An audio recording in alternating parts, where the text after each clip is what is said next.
안녕하십니까. 와싱턴 비전교회 김찬현 목사입니다.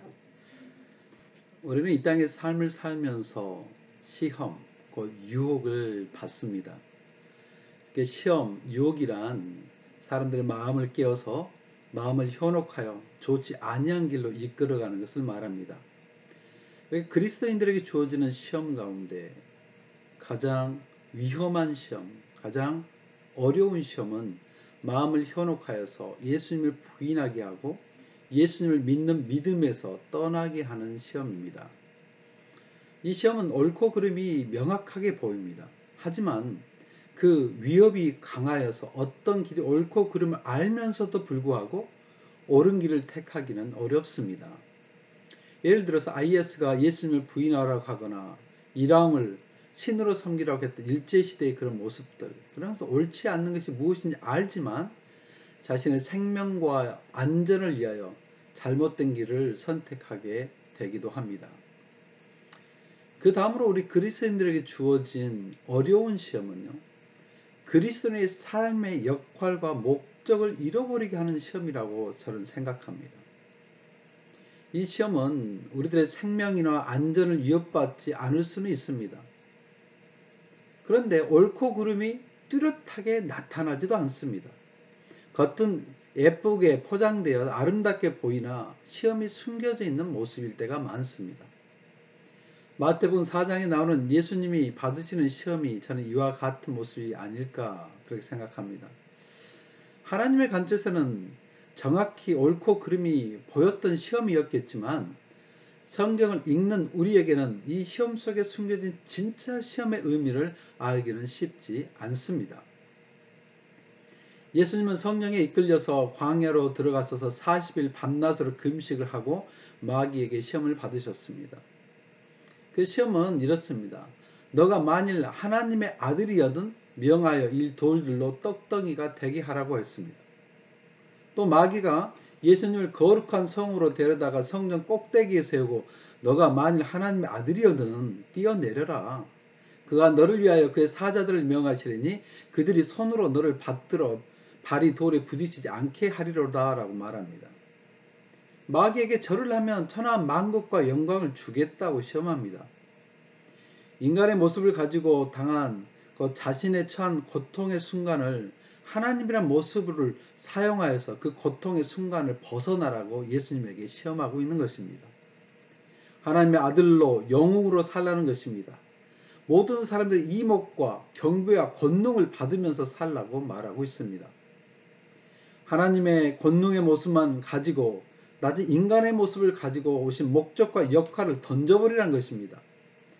인간들을 구원하시기 위해서 십자가의 고난의 길을 걸어야 했던 예수님에게, 인간들이 치러야 하는 죄값을 치러야 했던 그 예수님에게 그 죄값을 치르지 말라고 말합니다.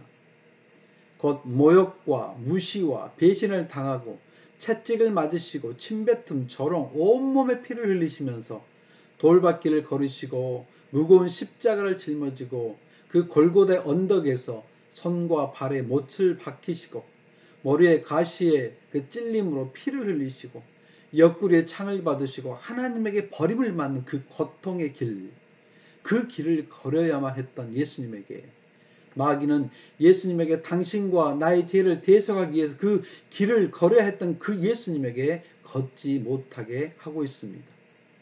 오직 하나님의 영광과 권능의 길을 걸으라고 시험합니다.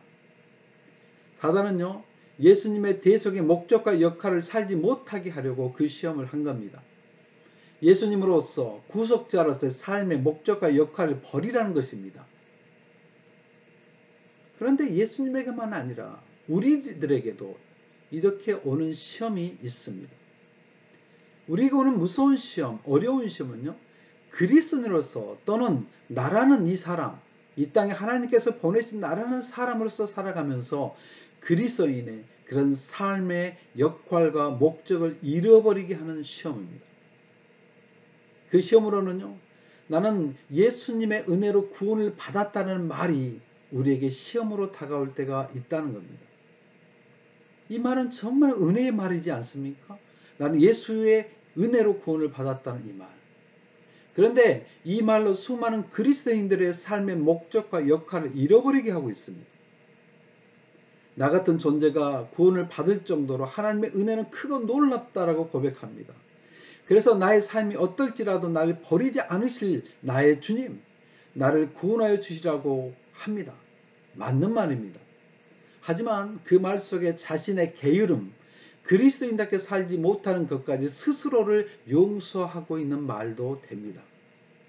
한번 생각해 보십시오. 여러분, 그리스도인이고 복음을 받아들였다고 고백했던 여러분들, 지난 일주일이 지나는 동안에, 아니 지난 한 달이 지나는 동안에, 아니 더 나아가서 1년이 지나가는 이 시대, 이 시기에 여러분들은 예수 그리스도를 단 한 번이라도 전해보고 사셨습니까? 교회에서 봉사를 하지 않아도, 가정을 돌보지 않아도 나는 예수님의 사랑을 받는 사람이라고 말합니다. 맞습니다. 사랑을 받습니다.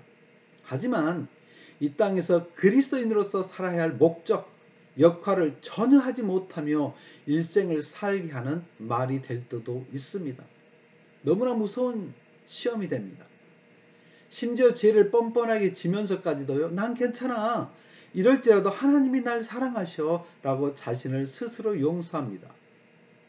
우리는 스스로를 용서하는 것이 아니라 이 땅에서 그리스도인답게 살기 위하여 최선을 다하고, 집에서는 아빠로서, 남편으로서, 또 엄마로서, 아내로서, 또 부모에게는 아들과 딸로서, 교회에서는 형제 자매로서 살아가는 역할에 최선을 다하며 살아야 합니다.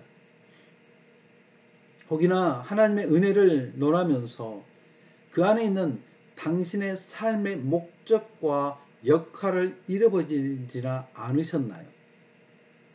하나님께 깊이 기도해보는 날이 되시기를 바랍니다. 그래서 여러분의 삶, 하나님께 주신 삶의 목적과 역할을 잘 감당하시다 하나님 앞에 가는 우리가 되기를 축복합니다.